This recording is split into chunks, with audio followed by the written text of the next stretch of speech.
marriage documents. Rabbi Elazar said, "You cleaving to Yud-Heh-Vav, your God, are alive, every one of you today. Now, is it possible to cleave to Shekhinah? How can you cleave to God?" Notice he says Shekhinah. Shekhinah in the Talmud doesn't mean the feminine half of God. In the Talmud, Shekhinah means God, or the divine presence. How can you cleave to God when it is written, Yud-Heh-Vav, your God is a devouring fire? Okay, that's the question the Talmud poses. How can you cleave to God if God is Esh Ochla, a devouring fire? Rather, the meaning is, whoever marries his daughter to a disciple of the wise, meaning to a scholar, if you marry your daughter to a Torah scholar, or if you conduct business on the behalf of scholars, if you benefit scholars from your assets, then you are regarded by Scripture as if you cleave to Shekhinah. Very interesting. So he's really saying it's impossible to cleave to fire. You can't cleave to God. You would be burned up instantly. But if you support scholars, then it's as if you joined Shekhinah. Okay, notice a parallel in Babylonian Talmud Sotan, another part of the Talmud. Here I'm paraphrasing. Rabbi Chama, son of Hanina, explains that one can approach and withstand the consuming fire of Shekhinah by imitating the divine. If you imitate God, then it's as if you cling to Shekhinah. How do you imitate God? By clothing the naked, visiting the sick, comforting mourners, burying the dead. In other words, if you act virtuously, if you act ethically, if you act with some care and compassion and love for other people, then it's as if you are clinging to Shekhinah. There's one beautiful mystical response to this, the end of this note. A mystical response to this dilemma is offered by Jikatila, a Kabbalist who lived in Spain around the time of the Zohar. He says, as to what the rabbis have said, now is it possible for one to cleave to Shekhinah? It certainly is. He takes that question, which is a rhetorical question, right? In the Talmud, it's, can you really cleave to Shekhinah? Obviously you can't. But Jikatila says, no, you can. Being a mystic, being a Kabbalist, he thinks it is possible to cling, to cleave, to join the divine. So all of that is in the Talmud, and that's how Rabbi Shimon says we have established these verses. Okay, we've already talked about it, but he says, come and see. He's now going to offer a new approach to this image of God being a fire. Come and see. For Yud-Heh-Vav, your God is a devouring fire. The word has been discussed among the companions. There is a fire, devouring and consuming it. For there is fire fiercer than fire, as they have established. Okay, there are different types of fire. Don't think that there's just one fire. Look down at the note and you'll see what he's referring to here in the Talmud, note 1342. This is page 282, the right-hand column. See, again, BT, Babylonian Talmud. Here it's the tractate Yoma, the tractate devoted to Yom Kippur. And in that Talmudic passage, we read that the fire of Shekhinah is called a fire-devouring fire. The angels are fiery, and Shekhinah is so strong it can devour the fire of the angels. So that's what Rabbi Shimon says, there is a fire-devouring fire. So he's alluding here to Shekhinah. Okay, in the Talmud, Shekhinah is called a fire-devouring fire. And you remember I said previously the Zohar avoids giving the names of the Sfirot, just to make it a little more interesting, a little more difficult, more challenging for the reader. So Rabbi Shimon could just say, we're talking about Shekhinah, but he doesn't name Shekhinah, he just says a fire-devouring fire. And that's supposed to remind us that in the Talmud, Shekhinah is called exactly that. But come and see. Notice he starts the paragraph, come and see, and now just a few lines later, but come and see. Let's look more deeply into this. Whoever desires to penetrate the wisdom of holy unification.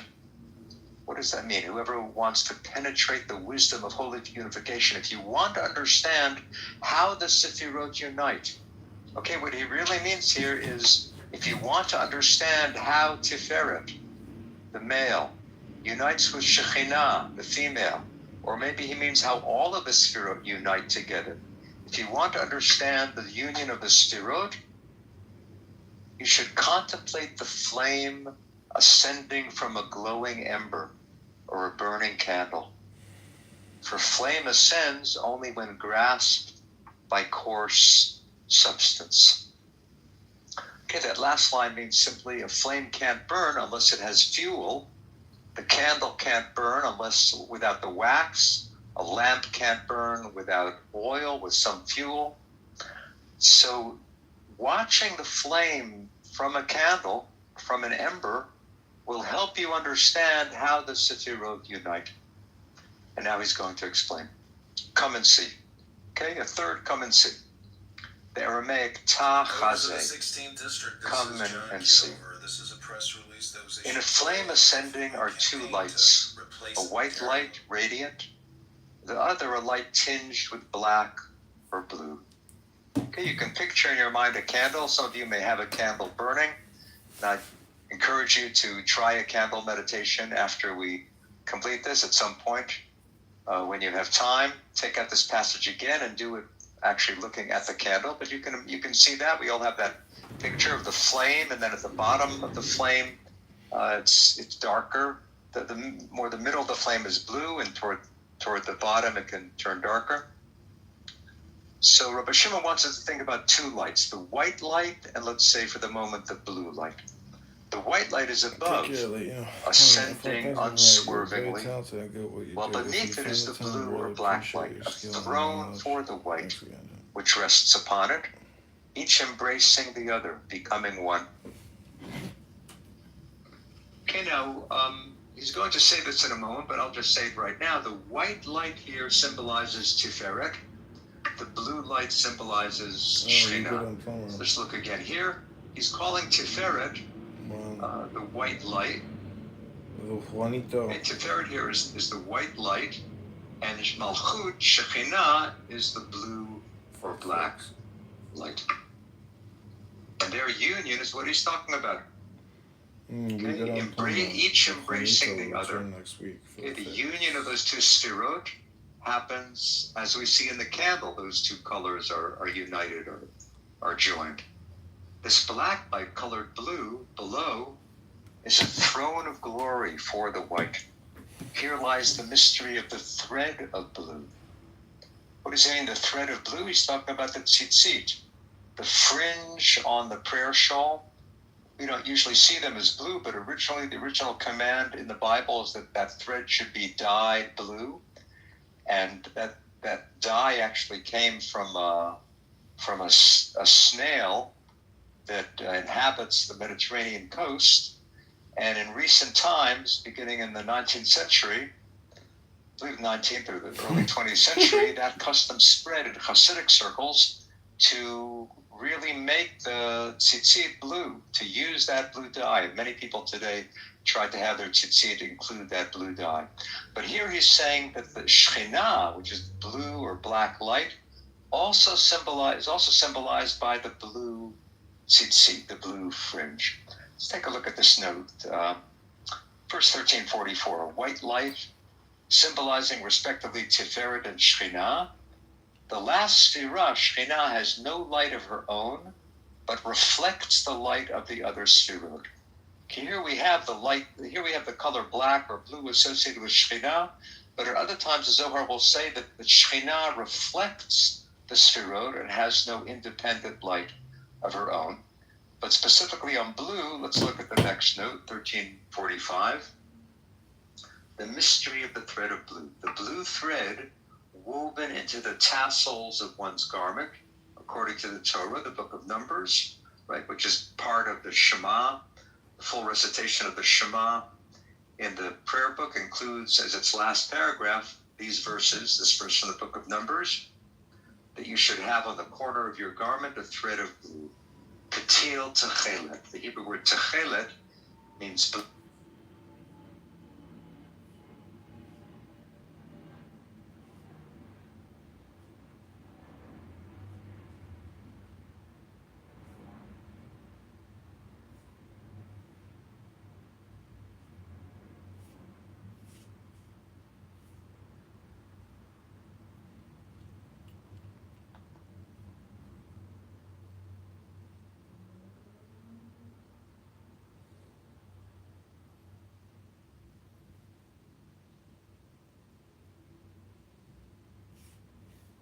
blue or a purplish blue. Now look at this book, Sifrei. This is a midrash on the book of Numbers. Rabbi Meir says, whoever fulfills the mitzvah of tzitzit, okay, the tassel or the fringe, is considered to have greeted the face of Shekhinah. So already the midrash connects tzitzit with Shekhinah. If you wear tzitzit, if you're careful to fulfill that commandment, it's as if you've greeted Shekhinah, as it were. For blue resembles the sea, and the sea resembles the sky, and the sky resembles the throne of glory. The throne of glory meaning the divine throne. So if you wear tzitzit, which are blue, that reminds you of the sea, that reminds you of the sky. The sky reminds you of the throne of glory, where Shekhinah, the divine presence, is enthroned. So that's why he says here, the mystery of the thread of blue.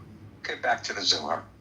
This blue-black throne, okay, we could say Shekhinah, is grasped by another substance below, so it can flame, arousing it to embrace the white light. Okay, again, we have that, the substance below, so that the fire can't burn unless it's fueled by something beneath it. Look at note 1346 here. Another substance below. The flame of the candle feeds on the wick and wax. Similarly, Shekhinah feeds on the realms beneath her and is thereby enabled to flame and unite with Tiferet. Okay, Shekhinah, the feminine, cannot unite with her partner Tiferet unless she's stimulated, unless she's fueled, unless she's inflamed by something beneath. Right now, he's not saying what that is, but some substance beneath the last of the 10 sefirot. Back to the text. Sometimes this blue-black turns red, while the white light above never wavers, constantly white. So Tiferet is constantly one color. Shekhinah could be blue or black, sometimes also red. Why red? Look at note 1347. Because sometimes this blue-black turns red when Shekhinah is influenced by Gevurah, the attribute of strict judgment. She's tinged with the color red. Okay, looking at our diagram here, Malchut or Shekhinah is influenced by this sefirah, by the sefirah on the left, Gevurah, power, or Din, judgment. Its color is red. Chesed is white, and here we've seen that white imbues Tiferet. Tiferet becomes white. But Shekhinah can sometimes be affected by harsh powers of judgment, and that would bring out a red tone. She could be tinged with red. Back to the Zohar.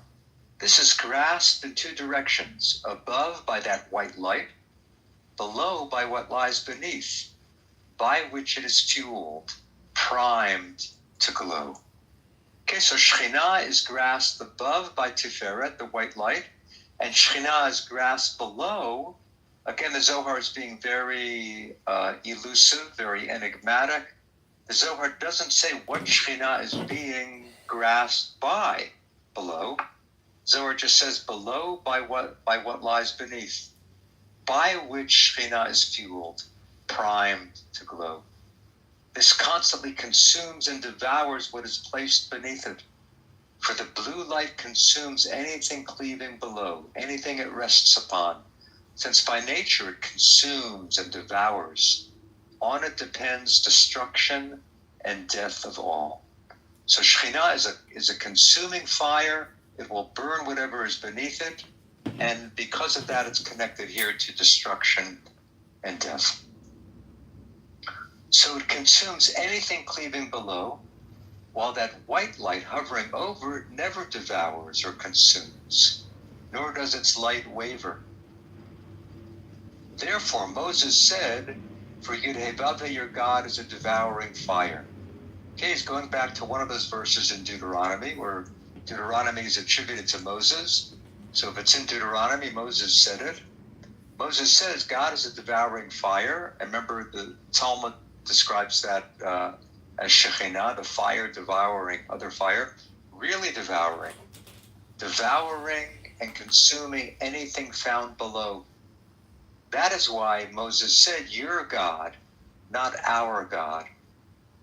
For Moses inhabited that white light above, which does not consume or devour. Okay, he's wondering, why does the Torah say that Moses said, "Your God"? Why does it Moses say, excuse me, why doesn't Moses say, "For Yud He Vav He, our God is a devouring fire"? Why does Moses say, "Yud He Vav He, for Yud He Vav He, your God is a devouring fire"? Moses is speaking to Israel, and he somehow doesn't include himself. He says, "Yud He Vav He, your God." But the Zohar says that Moses said, "Your God," and not our God, because Moses inhabits a higher realm. Moses inhabits the realm of Tiferet. Okay, Moses attained that rung. Okay, most people, or could say the Jewish people, is identified with Shekhinah. They can reach that level of Malchut through great devotion. But Moses attained a higher level. He reached the level of Tiferet, the white light. So he doesn't say, "Yud He Vav He, our God is a consuming fire, a devouring fire." He says, "Yud He Vav He, your God is a devouring fire," because he abides in the realm of Tiferet, and that white light, Tiferet, Moses' rung, Moses' Sphira, does not consume or devour. Let's pause here. There's a little bit more of what I want to explore in the Zohar passage, but let's pause here and see if any questions have come up. And Ari, please, you could, if there's something in the chat or if someone has a hand raised, we could pause for a minute and explore this. You've been very quiet today in the chat. I guess I'll give people a moment by asking two quick questions. One is, you talk about this underlying concept or important concept in the Zohar, in the Kabbalah, about being the unification of male and female. Is that explicitly stated that way, or is it just all implicit and therefore it becomes explicit once you have read the whole Zohar? Yeah, the passage we have here, there's hardly anything there that would suggest there's actual union, actual romance. You do that phrase, embracing one another. But other places in the Zohar, it's much more overt, really full, even graphic descriptions of the union of the male and female. The Zohar is sometimes subtle and very often enigmatic and cryptic, but it's clear that there's a divine romance. Now remember, this is all really just glimpses of the divine. Ultimately, the Zohar would insist that God is beyond description, right? God cannot be captured in our words or images. So Ein Sof, the infinite, there it's just a realm of pure oneness. There you don't have different qualities, different aspects. But once you reach this realm of the 10 Sefirot, there you really do have God described in very personal, very anthropomorphic ways, right? Maimonides, who tried to eliminate anthropomorphism, right? Human descriptions of God, Maimonides tried to eliminate those as much as he could. But the Zohar reacts against Maimonides and says, ultimately God cannot be described. Ultimately God is Ein Sof. But most of the Zohar is about the Sefirot and not about Ein Sof. And so you do have really full descriptions of that divine romance. In your notes, where you quote from the beginning of the section, we quote from the Talmud, where they're explaining these verses, the Yud He Vav He. In the notes, they just jump to Shekhinah already. In the Talmud, do they just automatically say that Yud He Vav He from those two verses is the Shekhinah, or is that you using Shekhinah in that context in your notes so we can put two and two together? Yeah, it's a really, really good question. For the Zohar, Yud He Vav He would rarely signify Shekhinah. Yud He Vav He could signify Tiferet or all of the 10 Sefirot. It would be unusual for Yud He Vav He specifically to denote Shekhinah. So what we're seeing there in the Talmud is really, it really shows us the development of Shekhinah. Okay, in Rabbinic Judaism, you never have a description. You're going back to your first question, the union of the male and female within God. In the Talmud, you would never find that. You never find in the Talmud a description of the male and female parts of God uniting.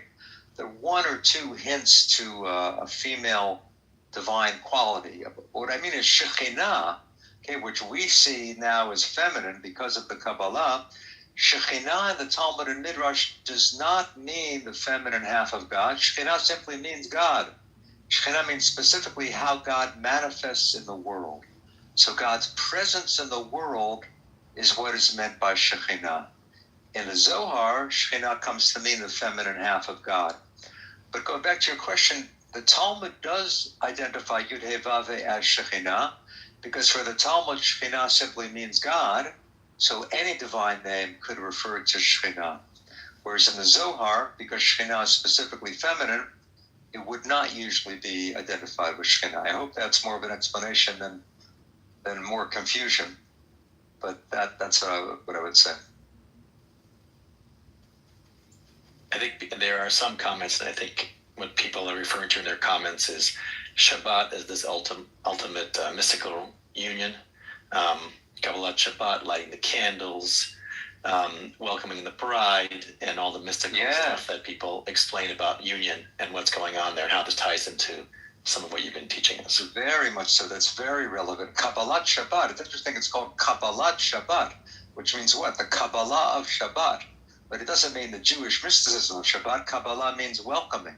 Lekabel is to receive or to welcome. So Kabbalat Shabbat means welcoming the Shabbat. Now it's interesting. Kabbalat Shabbat does have something to do with Kabbalah, because Kabbalat Shabbat was invented by the Kabbalah. You do not have the full liturgy, the full prayers of Kabbalat Shabbat until we come to the Kabbalah. The Talmud does not say to begin the Shabbat with Lecha Dodi, welcoming the bride. The Talmud does refer to Shabbat as a queen, as a bride, but you don't have the full ritual of Kabbalat Shabbat until we come to the Kabbalah. So what is Shabbat for the Kabbalah? Shabbat is the wedding day of God. Friday evening, we're celebrating Shekhinah, and as you say, Shekhinah is identified as the Shabbat queen, the Shabbat bride, and the union of Shekhinah with the Holy One, blessed be He, is actually hinted at. It's actually referred to in Lecha Dodi. Now, what is Lecha Dodi? I'm sure most of you know Lecha Dodi, one of the most beautiful prayers in the prayer book. That was written by a Kabbalist in Tzfat, in the city of Tzfat in the 16th century. And that is a celebration of Shekhinah, and it refers to Shekhinah and her husband. Now, who is the husband of Shekhinah? The husband of Shekhinah is Tiferet, her masculine partner, her spouse.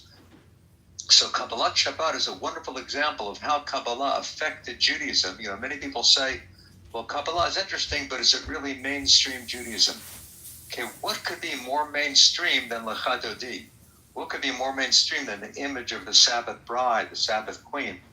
And that really is, to a great extent, the contribution, the gift of the Zohar and the Kabbalah. One last comment. One of our regulars and donors noted how Shekhinah and the description of Shekhinah in the flame really puts the female once again in a place of deprivation of agency. That Shekhinah is dependent on two different elements, as opposed to Tiferet, which is above it all, more powerful, like I would say. And anyway, it was just an interesting note of what you taught us. No, that's very important. It's very important to honestly say that the Zohar, the Kabbalah, is a product of the medieval mind. In some ways, it's very much, of the past. With all of the advance that is made, okay, it is a great step forward to recover the feminine within God, right? God is so overwhelmingly masculine, as we've said before, right? In all of Western religion, Judaism, Christianity, Islam, God is overwhelmingly masculine. It's hard to find descriptions of God as feminine. So it's a great breakthrough. It's a great step forward that the Zohar and the Kabbalah celebrate the feminine nature of the divine. But it is true that this is a hierarchical system, very often in many ways, that Shekhinah is beneath Tiferet. Shekhinah is seen as the throne of Tiferet. And here the white light is constant, Tiferet, where Shekhinah could be blue or black or red. The thing of her being dependent on what's beneath, though, is very interesting, because for the Zohar, God is dependent on the human being. I would say the masculine and the feminine of God are in some ways incomplete without human participation, without human action. If we don't act in the world, then God is left not unified. God is separate. The male without the female without the male. So both aspects of Shekhinah, the male and the female, are dependent on human action. The Kabbalistic phrase for this is Sorech Gavoa, literally the need on high. God needs us. God needs the human being. Many of you are familiar with the thought of Abraham Joshua Heschel, great teacher of the 20th century. And his most famous book is called God in Search of Man. Okay, it should be God in search of the human, we might say. But God is searching for us. It's not just we're searching for God. God needs us. So that radical idea you have hinted at in the Talmud and the Midrash, but the Zohar really develops it further. So I would just say, in summary, the female is still subservient to the male, according to many descriptions. But on the other hand, both male and female are in need of the human being. I would say, too, sometimes Shekhinah is called king, not just queen. Sometimes Shekhinah can be king because she rules over the world. Even though Tiferet is higher than Shekhinah in some sense, Shekhinah is in charge of the world. Shekhinah is ruling over the world. Okay, let's return to the text, and then by the time we're done, we'll have some more questions. So, Moses says, you're a God, not our God, because Moses is connected with Tiferet. Come and see. Okay, we're on page 284 of volume 1 of the Zohar Britzker edition. Come and see. The only arousal kindling this blue light to be grasped by the white light is Israel cleaving below. Okay, finally, there's a reference to the Jewish people, to Israel. So the blue light we're saying is Tiferet. The blue light we're saying is Shekhinah. The only way to kindle Shekhinah, for her to be grasped by Tiferet, okay, to stimulate the divine union, how does that arousal happen? The only way is by Israel cleaving below. Israel has to yearn for God.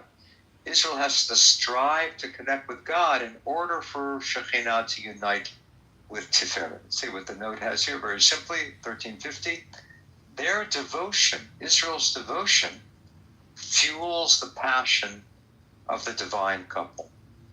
Okay, without holiness on the part of human beings, on the part of Israel, God remains incomplete.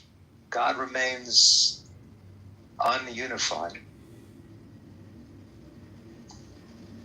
Come and see. Although by nature this blue-black light consumes anything cleaving below, right? Shekhinah is a fire. Anything placed beneath that fire will be consumed. Even though that's so, Israel cleaves below and abides enduringly. Even though Israel cleaves to Shekhinah, they're not consumed.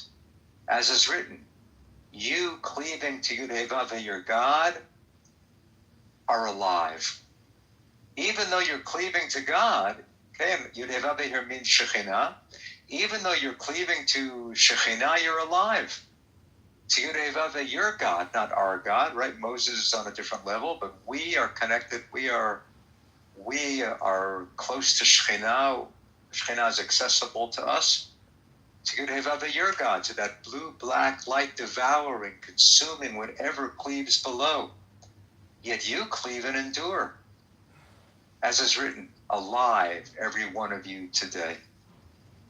Even though the fire consumes, somehow Israel is able to experience devekut, right? The Hebrew word here is devekut, cleaving. That's the word in the verse from Deuteronomy, va'atem hadevekim, you who cleave to God. So Israel can cleave to God and yet remain alive. That's the wonder. That's how we can reconcile these two verses. We should cleave to God even though Shekhinah is a fire, we're able to withstand that. Above the white light hovers a concealed light encompassing it. This is the allusion to Bina. Okay, so Malchut Shekhinah is the blue light, Tiferet is the white light. Higher than Tiferet is Bina, doesn't even name a color here, but Bina is a more concealed, hidden realm, okay, the Divine Mother. Maybe the P word is just my cross to carry. For over 17 years, I really believed that this was a life sentence and something that I would just fight and struggle with forever, until I discovered a really simple process that's helped over 3,000 other men in 33 countries permanently quit. For the next 17 years of my life, what I did in the incognito tab made me feel like a hypocrite and a fraud as a husband, as a father, as a business owner, and a leader inside of our church. I felt trapped in this cycle of resisting temptation and then failing, resisting and failing over and over again. And the only thing that helped me break out of that cycle was a truth that I'm actually going to show you in scripture that helped me realize that the P word wasn't even my real problem. See, this controlling urge that I fought almost daily for over 17 years was actually just a surface level symptom of a much deeper root issue. And the same may be true for you. It's probably no coincidence that God placed this in front of you today, and I want to let you know that the only thing that I thank God for more than leading me to freedom is that He somehow... Above the white light hovers a concealed light encompassing it. Here abides supernal mystery. You will discover all in the ascending flame, wisdoms of the highest. If you meditate on a candle, if you penetrate the outer surface meaning of those colors, you can imagine divine qualities. You can discover everything by gazing at a candle. Look down at the note 1352. I bring something here from a famous scientist. 1352. You will discover all in the ascending flame. See the remark of the 19th century physicist Michael Faraday at the beginning of his Chemical History of a Candle. Okay, this is a little booklet that Michael Faraday wrote, Chemical History of a Candle. Now look what he says. There is not a law under which any part of this universe is governed, which does not come into play and is touched upon in these phenomena. Okay, that may sound hard to understand, but now it becomes clear.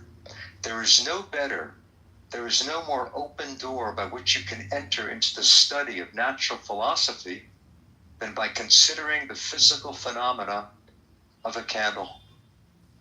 Okay, what Faraday does in these talks, Chemical History of a Candle, is really talks he gave for children or for adolescents in the 19th century. He said you can find out everything you need to know about natural philosophy, really means science. You can find out everything you need to know about chemistry by looking at a candle and seeing how it consumes and how it feeds on physical substance. So Faraday goes through that in a very different way than we've seen the Zohar do.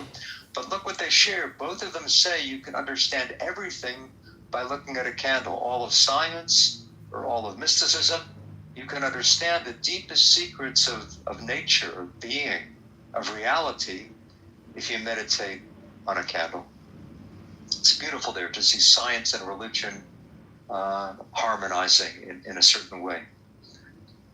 So Rabbi Shimon has taught all of this. We're just going to read the next two lines in conclusion. Rabbi Pinchas approached and kissed him. Rabbi Pinchas kissed Rabbi Shimon, saying, "Blessed be the compassionate one that we happened to meet here. I'm so glad I ran into you, because look at the Torah that I have learned."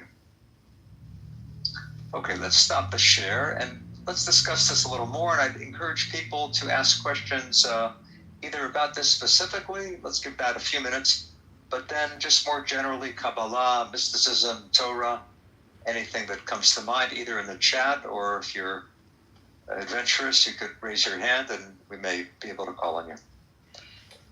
So Howard has something to say. Howard says, in talking about Israel and cleaving to the light that consumes everything. So that's a very dangerous place to be, isn't it?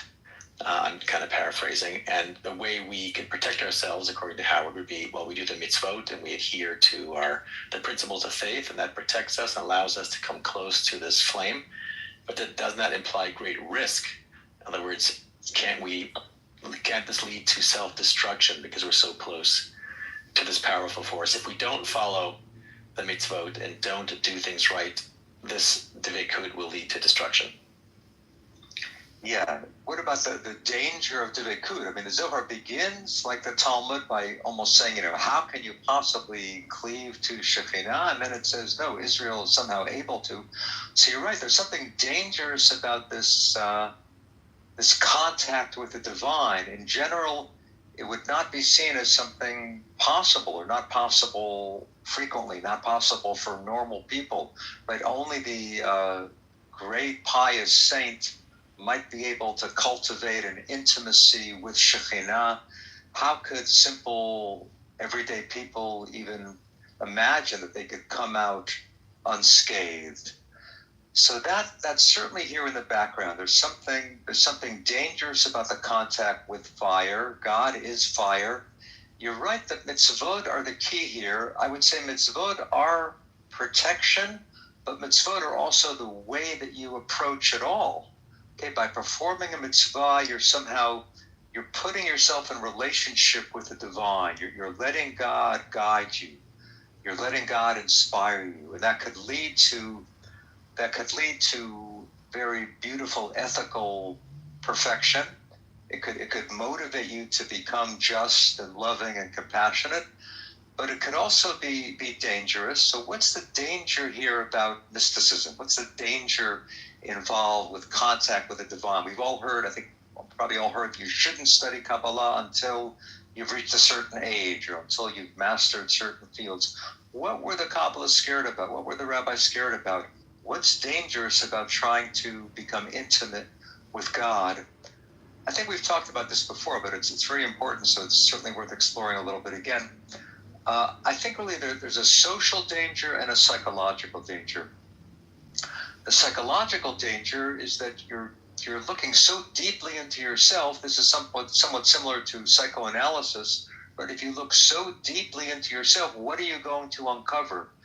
We're told we should explore our fears, we should explore our desires, but what happens if you uncover some deep, dark secret, some terror that you experience? Is that going to be helpful or is it going to be destructive? So with the proper guidance, with the proper preparation, certainly that would be healing. Ideally, it would be healing to work through one's own dark places. But we could easily see how that's dangerous. It's dangerous to uncover too much. And the mystic is really doing something similar. The mystical search is not so much jumping up to heaven. It's really going deep within your soul, deep within your heart. So there's something powerful about that journey. There's something vital about that journey, but there is a danger there. So there's a fine line, I think, between mysticism and madness. Right? It was often said, don't study the Kabbalah because you'll go crazy. That's what you hear on the popular version of, don't study Kabbalah because, and one of the conclusions of that sentence is because you could go mad. If you look so deeply into yourself, if you uncover all your secrets, will you be able to bear that? So there's a psychological danger in spiritual search. There's also a social danger, and here it's really a matter of who has the authority? Who has the authority in the Jewish world to tell you how to act? Should you follow the tradition? Should you follow the halacha? Should you follow the rabbi? Or should you follow your own inner spiritual yearning? So that is seen as dangerous too. If you have your own connection to God, if you can cultivate your own relationship with God, then you might question the Torah. You might question the rabbi. You might say, I don't need another guide. I can guide myself. And we all know the danger of that. People who say, God told me to do this, right? We know murderers and horrible, evil people who have claimed that they're fulfilling the will of God. So the danger, the social danger and the psychological danger of intimacy with the divine is obvious. And the Kabbalah is aware of that. And here the Kabbalah is wrestling with that. The Talmud said, don't even try. Don't try to connect directly with God. How can you proceed? Imitate God. God is kind. You should be kind. That's really excuse me. That's the message here. So the danger is real, but I think what the Zohar has to offer, what the Kabbalah has to offer, is so valuable that I think it's worth proceeding, but to proceed with caution. So how do you delve into mysticism and protect yourself? Here it's also a matter of Torah and mitzvot, having some structure, having some code, having some guardrails, having a banister. You're climbing the stairway to heaven. You have to have a banister. So what is the banister? The banister is friends. The banister is a teacher. The banister is keeping yourself grounded. The banister is being in relationship. The banister is feeling responsibility for your spouse, for your children, to think of the other. The great Jewish philosopher Levinas says that's really the key to all of Judaism, is the idea of the other. Don't focus just on my own thrill, my own excitement, my own passion, not even my own holiness. Don't just focus on your own holiness. Focus on your relationship with the other. We have some hands up before we get there. Stefan asks, is unification in Kabbalah actually to be achieved one day? Is that the Messianic age, or is it never to be achieved? The unification, I think, is something that comes and goes. I think there are moments of wholeness, there are moments of perfection, there are moments of attainment, and then you could say Messiah is seen as, Yom Shekulo Shabbat, the total Sabbath. Right now we have Shabbat one day a week. When Mashiach comes, it will be full-time Shabbat, 24/7. So full unification you might see as something messianic, but getting a taste of the oneness is something we can do now through meditation, through prayer, through acting in holy ways. You get a taste of that oneness, both on a personal level and imagining God's becoming whole, God's becoming one, which, as we said, is dependent on how we act. So we have Shira and Harvey had a question, so we'll ask to unmute and see what question they have. Great. Yes, Shabbat Shalom. There's a question of cleaving, and from what aspect in myself does that cleaving issue? Is it an active cleaving, reaching out to grasp hold of, or is it a passive cleaving, opening myself with an inner attention to holiness? How is that cleaving best activated? Yeah, it's a great question. That word davak, it's just the Hebrew davak, it sounds very active and forceful and powerful. And the English, to cling or to cleave, sounds like something that you need to do actively, not just to sit there and wait for it to happen. But what you say about being receptive, being open, is vital here. I think there's an active and a passive quality to this experience of devekut. It sounds active, but you really have to let go for it to happen. You have to open yourself. You have to be receptive. You have to open your heart. So I think there's a preparation of openness, of letting go, and then something comes to you, or you are empowered. You're empowered and able to act in a mindful way. Really, when we're talking about mysticism and spirituality, I think awareness is perhaps the most important element. So there's an active stance, an active role that you can fulfill or strive to fulfill, and there's an openness and awareness that will allow for the connection. Great question. Cheryl has a question. So Cheryl, I'm muting you. Hey, Danny. Hi. Am I on? Yeah, I guess I'm unmuted.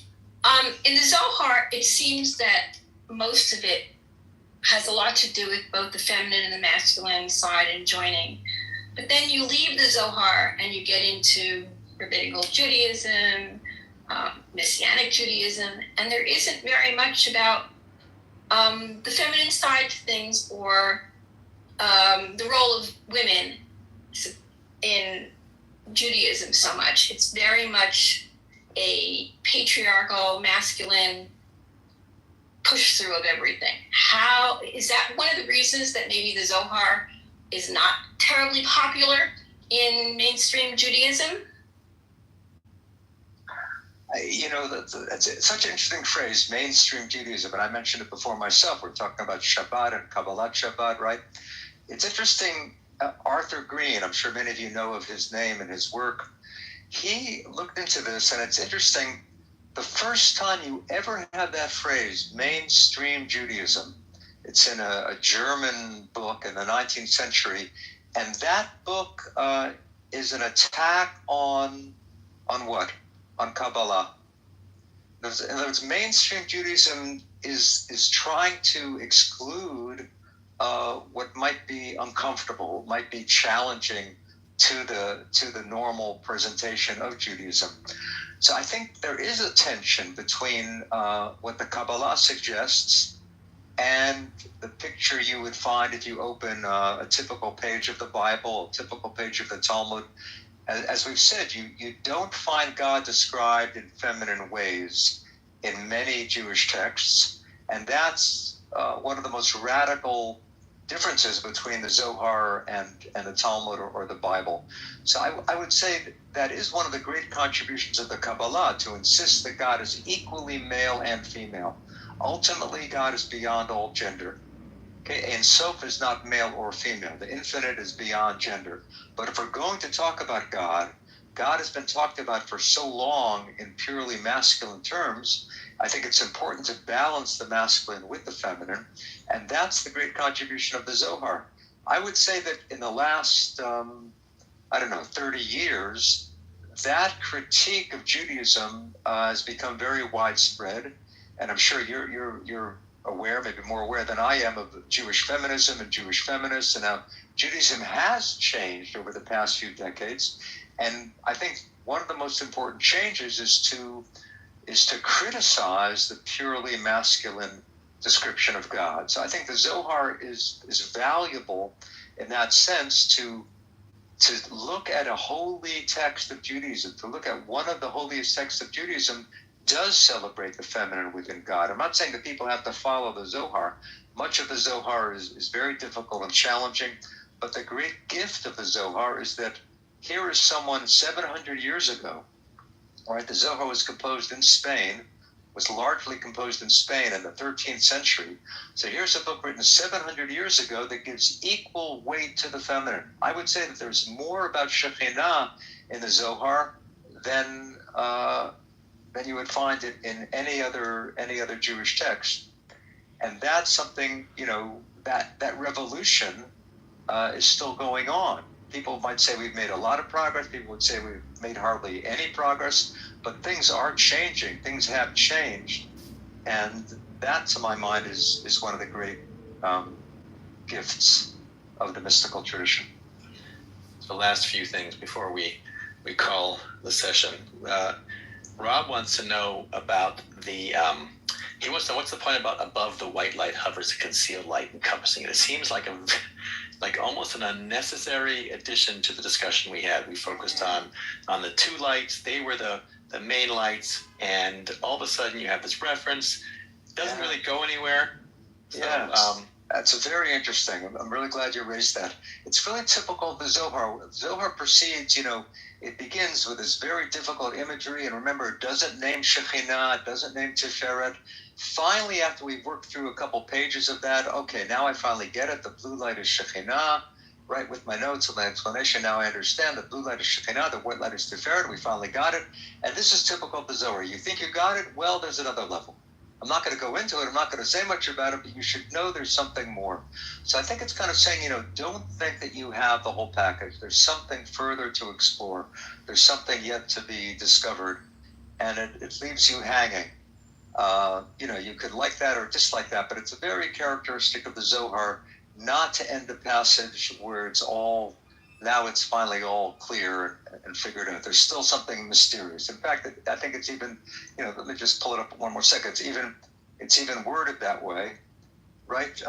Above the white light hovers a concealed light encompassing it. Here abides supernal mystery. Okay, so there's still mystery. Even though it's now been explained, there's still mystery. You will discover all. Go back to the candle. Go back, light the candle, start again, see where it leads you.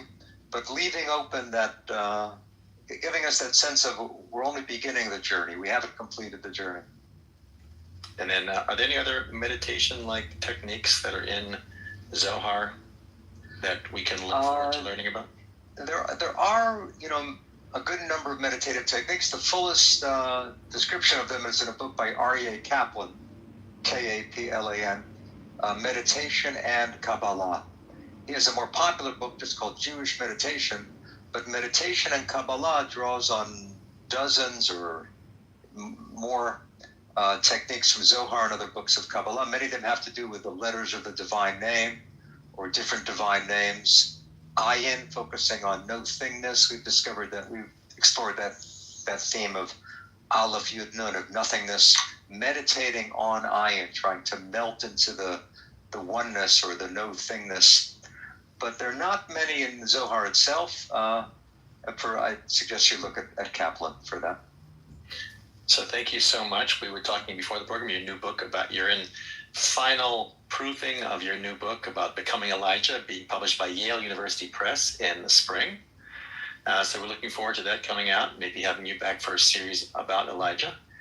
And on behalf of CSB, I want to thank you for taking us to places we ordinarily probably wouldn't go or shouldn't go by ourselves. I know some of you do, and I know that I'll mention that Professor Matt has an ongoing class. When you do your class, like how often do you meet? Like what is a... It's once a week, basically. We're going to start again in October. How long? The course in English is Tuesday evening. And how long does it last?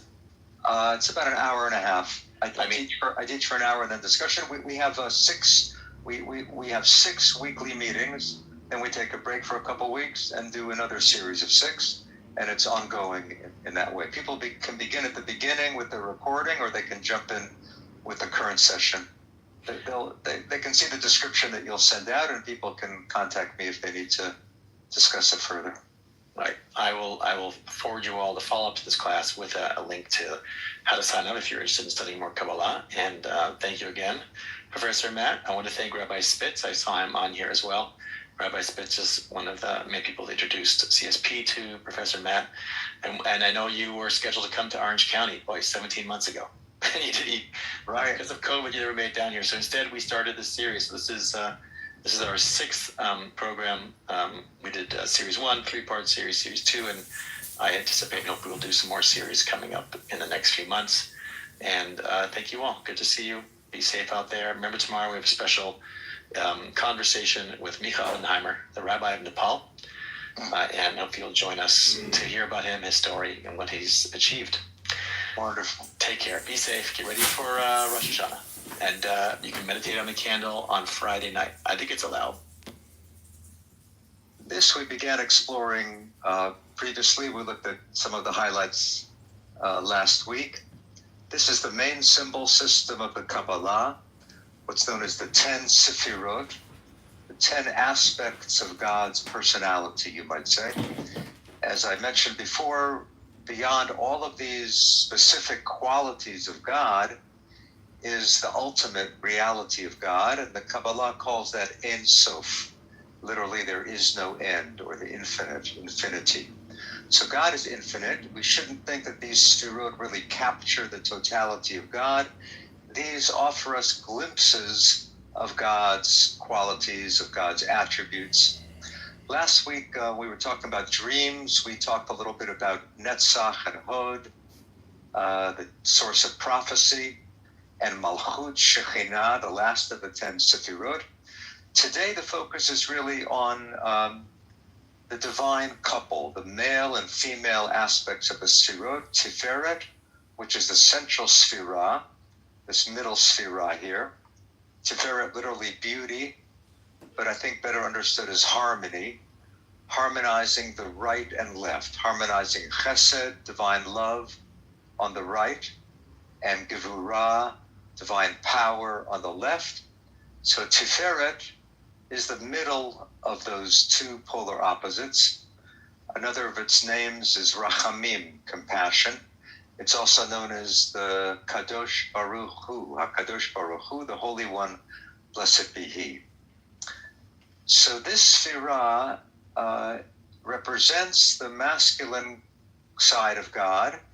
The goal of Kabbalah is to unite the male and the female, to bring these two halves of God together, Tiferet, the male, and Malchut, or Shekhinah, the female. Their union is seen as the goal of Torah, the goal of mitzvot. This sounds very strange in a Jewish context to speak about a male and female half of God and the union of God, the romance of God. This is a mystical depiction, and I think it's meant to tell us something about our role in religion, because according to Kabbalah, the divine couple cannot unite, Tiferet cannot unite with Shekhinah unless we act in the world. If we act virtuously, if we act righteously, if we perform the mitzvot, if we bring about tikkun olam, if we repair the world, if we mend the world, then we stimulate the love between Tiferet and Malchut. Then we unify the divine couple. We unite God. We make God one. God is one, but God yearns for us to be involved in the divine process, in the divine manifestation. So the passage we're going to look at today speaks about Shekhinah, right? Her technical Kabbalistic name is Malchut, but I'm going to refer to her more as Shekhinah. So Shekhinah and Tiferet will be mentioned today. And at the end, there'll be a very brief allusion to Bina. Bina meaning understanding. Bina is pictured as the divine mother. Bina gives birth to the lower seven sfirot. The divine father near the top is Chokhmah. Even though the word Chokhmah is feminine, in Kabbalah, Chokhmah is the father. Bina is the mother. And they generate the seven lower sfirot. But as I say, the focus today is going to be on Shekhinah, or Malchut, Tiferet, and Bina at the end, very briefly, their mother, the divine mother. One other thing about Shekhinah, the tree of life. We've come across that image. Some of you have seen other pictures of Kabbalistic trees. The Sfirot are often pictured as a tree.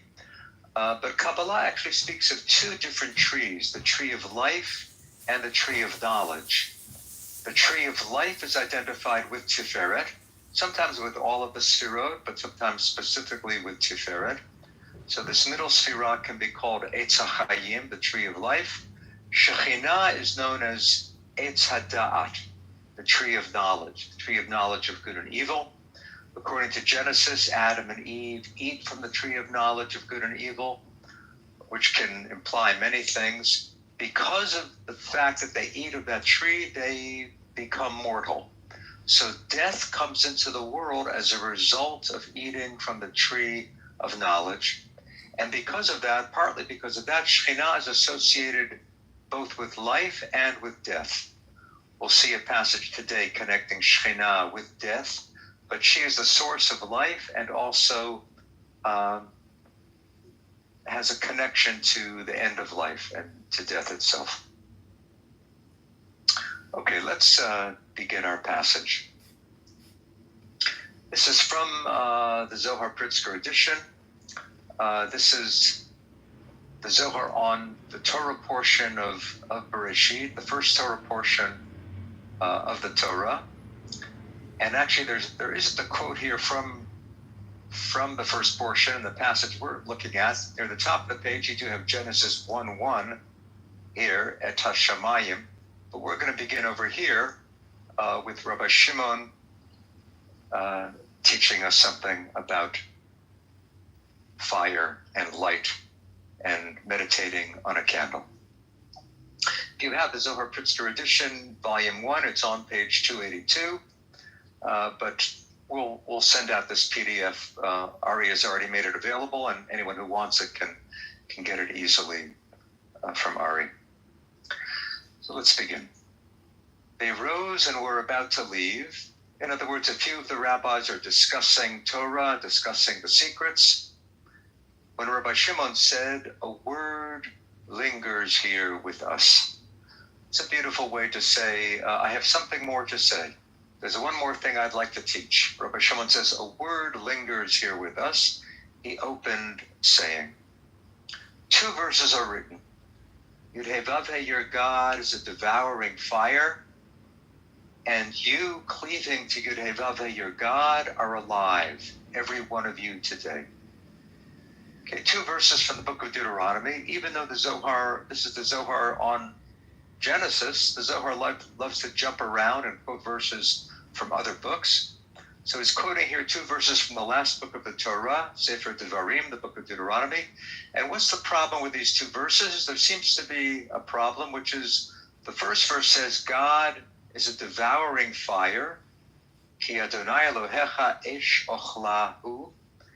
And then in the same chapter of Deuteronomy, you cleaving to Yud-Heh-Vav-Heh, your God, are alive, every one of you today. The Hebrew is Ve'atem ha'tevekim b'Adonai Elohechem chayim kulchem hayom. I'm sure many of you recognize that because it's part of the service. It's part of the Shabbat morning service when the Torah is about to be read, when the Torah is taken out from the ark. This verse is recited. This verse is chanted by the cantor or the rabbi. Atem ha'tevekim b'Adonai Elohechem chayim kulchem hayom. You cleaving to Yud-Heh-Vav-Heh, your God, are alive, every one of you today. So what's the problem? The problem is God is a fire. How can you possibly cleave to God? So the verses seem to present that problem. And that problem is discussed in rabbinic literature, and the Zohar has its own approach. So I'll continue here. We have established these verses in various places, and the companions have been aroused by them, which means the companions are the companions of Rabbi Shimon, other rabbis. But what he means here is that these verses have already been discussed in the Talmud, in the Midrash, not just in the Zohar, but in earlier texts of Jewish tradition. The question is, how can these 2 verses make sense together? How can God be a fire? I feel like this is a perfect opportunity to send you an actual voice note. Yeah, you should get up right now, take the deepest breath of the day, and go into those beautiful waters, have yourself a nice scrub down, then a nice bottle of water, and take a nap.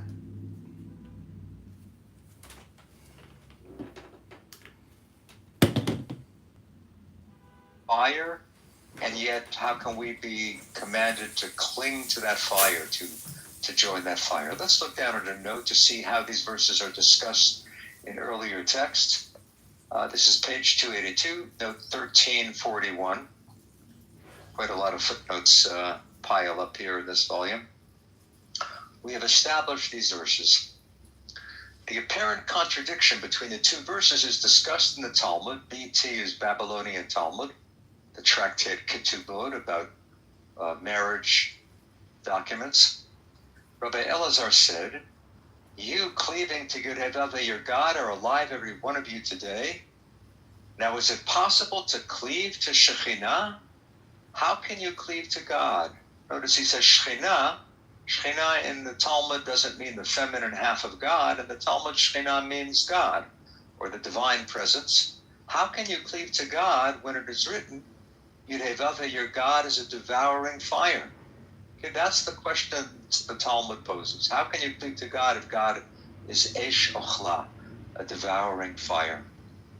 Rather, the meaning is, whoever marries his daughter to a disciple of the wise, meaning to a scholar, if you marry your daughter to a Torah scholar, or if you conduct business on the behalf of scholars, if you benefit scholars from your assets, then you are regarded by Scripture as if you cleave to Shekhinah. Very interesting. So he's really saying it's impossible to cleave to fire. You can't cleave to God. You would be burned up instantly. But if you support scholars, then it's as if you joined Shekhinah. Okay, notice a parallel in Babylonian Talmud Sotan, another part of the Talmud. Here I'm paraphrasing. Rabbi Chama, son of Hanina, explains that one can approach and withstand the consuming fire of Shekhinah by imitating the divine. If you imitate God, then it's as if you cling to Shekhinah. How do you imitate God? By clothing the naked, visiting the sick, comforting mourners, burying the dead.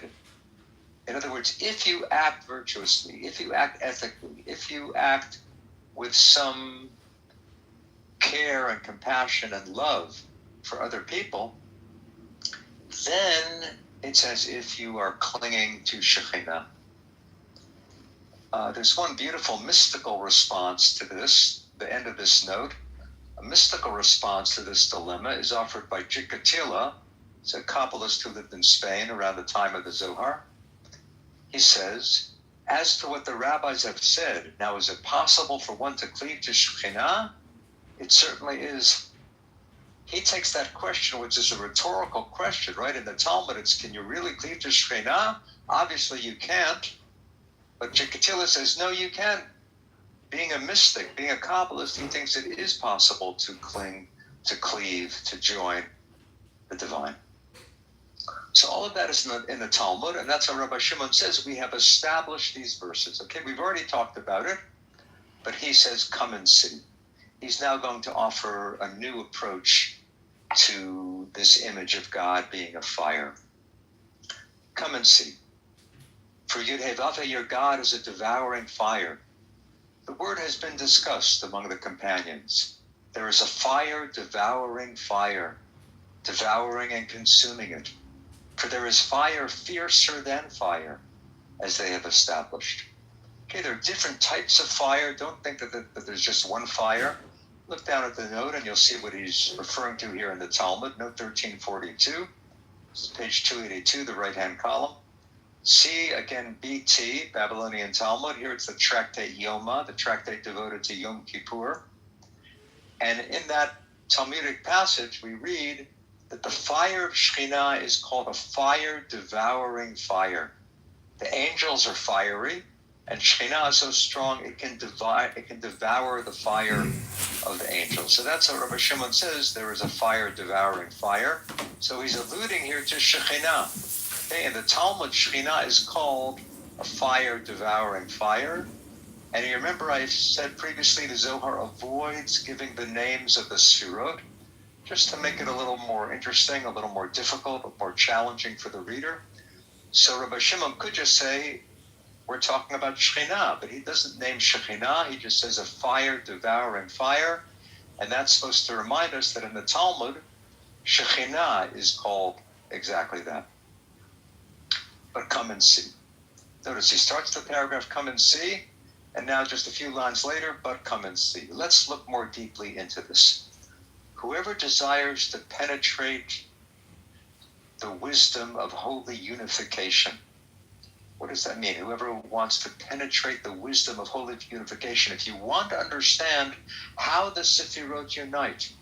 Okay, what he really means here is if you want to understand how Tiferet, the male, unites with Shekhinah, the female, or maybe he means how all of the Sefirot unite together. If you want to understand the union of the Sefirot, you should contemplate the flame ascending from a glowing ember or a burning candle. For flame ascends only when grasped by coarse substance. Okay, that last line means simply a flame can't burn unless it has fuel. The candle can't burn unless without the wax. A lamp can't burn without oil, with some fuel. So watching the flame from a candle, from an ember, will help you understand how the Sefirot unite. And now he's going to explain. Come and see. Okay, a third, come and see. The Aramaic ta chazeh. Come and see. In a flame ascending are two lights, a white light, radiant, the other a light tinged with black or blue. Okay, you can picture in your mind a candle. Some of you may have a candle burning. And I encourage you to try a candle meditation after we complete this at some point. When you have time, take out this passage again and do it actually looking at the candle. But you can see that. We all have that picture of the flame, and then at the bottom of the flame, it's darker. The more the middle of the flame is blue, and toward the bottom it can turn darker. So Rabbi Shimon wants us to think about two lights, the white light and, let's say for the moment, the blue light. The white light is above, ascending unswervingly, while beneath it is the blue or black light, a throne for the white, which rests upon it, each embracing the other, becoming one. Okay, now, he's going to say this in a moment, but I'll just say it right now. The white light here symbolizes Tiferet. The blue light symbolizes Shekhinah. Let's look again here. He's calling Tiferet the white light.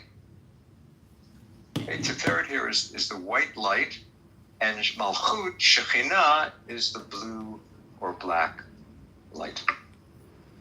And their union is what he's talking about. Okay, each embracing the other. Okay, the union of those two sefirot happens as we see in the candle. Those two colors are united.